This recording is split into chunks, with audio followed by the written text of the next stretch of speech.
principale, Monsieur le député de Saint-Jean. Depuis l'arrivée des libéraux au pouvoir, on dirait que les citoyens du centre du Québec n'ont reçu qu'une succession de mauvaises nouvelles.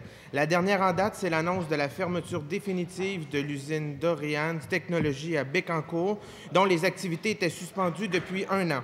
C'est une perte définitive de 40 emplois qui avaient été créés grâce à une innovation technologique développée par des entrepreneurs d'ici.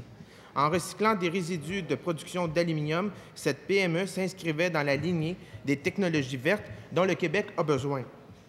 Cette PME, dans les technologies vertes, a été bloquée par le ministère de l'Environnement, malgré un investissement de 12 millions de dollars du privé.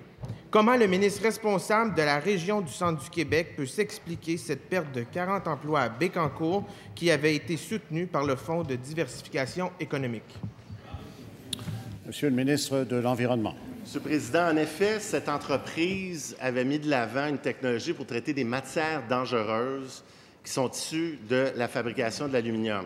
Le ministère de l'Environnement ainsi que le ministère de l'Économie, dès 2012, ont voulu se mettre en mode accompagnement et travailler avec cette entreprise-là pour développer cette technologie qui, à l'époque, avait l'air prometteuse.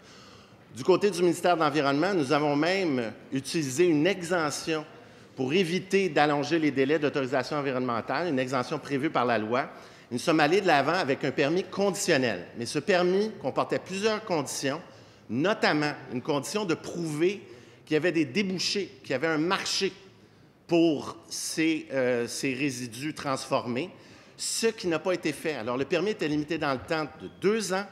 En plus de ça, il y a eu de nombreux manquements qui ont été signalés en vertu du règlement sur l'assainissement de l'atmosphère et règlement sur les matières dangereuses, faisant en sorte que cette compagnie-là n'a tout simplement pas été en mesure de livrer ce qui, à l'époque, était un plan qui était prometteur. Donc, on a accompagné du côté économique, on a accompagné du côté environnemental, mais force est de constater qu'on n'a pas pu, ensemble, arriver à un résultat positif.